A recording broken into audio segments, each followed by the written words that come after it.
ভাবিলেই ভয় লগা কাৰবাৰ। এগৰাকী ৭-৮ বছৰীয়া কণমানিৰ হাতত এখন চলন্ত বাহনৰ ষ্টেয়াৰিং। কাঁটা লগা গীতত ৰিলছ বনোৱাত ব্যস্ত যুৱতী।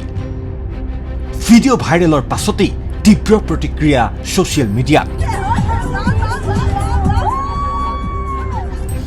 তাৰ পাছতেই তৎপৰ হ'ল গুৱাহাটী মহানগৰ আৰক্ষী। ঘটনা গুৱাহাটীৰ বেলতলাৰ। পুৱতি নিশা কণমানি ভাগিনীয়েকক গাড়ীৰ ষ্টেয়াৰিং ধৰিবলৈ দি এই যুৱতীগৰাকীৰ কাঁটা লগা গীতত ৰিলছ। আৰু তাৰ পাছত যি হ'ল সেয়া হয়তো সপোনতো ভবাই নাছিল যুৱতীগৰাকীয়ে। নিজৰ জীৱন, আত্মীয়ৰ জীৱন বা পথচাৰীৰ জীৱনক লৈ যিমান চিন্তিত বিলাসী গাড়ী লৈ ৰাজপথত ঘূৰি ফুৰা একাংশ লোক। এটা ভাইৰেল ভিডিঅ' দেখিলে বুকু কঁপি উঠিব আপোনাৰো। ভাইৰেল ভিডিঅ'টো গুৱাহাটীৰ বেলতলাৰ ৰাজপথৰ। তেতিয়া ২ জুনৰ পুৱতি নিশা ৪:০৭।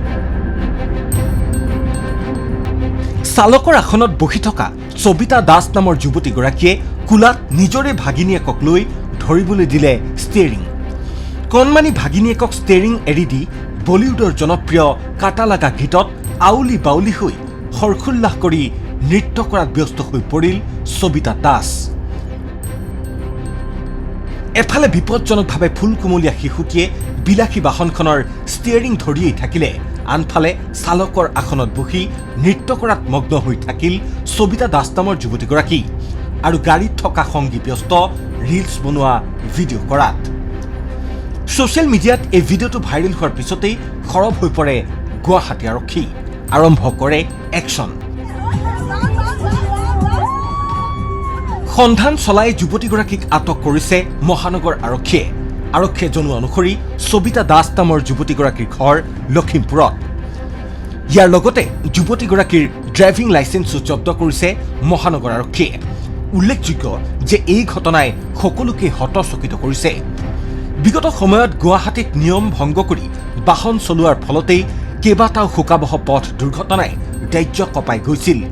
দুৰ্ঘটনাত প্ৰাণ গৈছিল বহু সম্ভাৱনাপূৰ্ণ জীৱনৰ। ইয়াৰ পিছতে গুৱাহাটীত নিয়ম উলংঘা কৰি বাহন চলোৱাসকলৰ বিৰুদ্ধে কঠোৰ হৈছে মহানগৰ আৰক্ষী। এই ঘটনাৰ পৰাই এনে মানসিকতাৰ লোকে শিক্ষা লোৱা উচিত।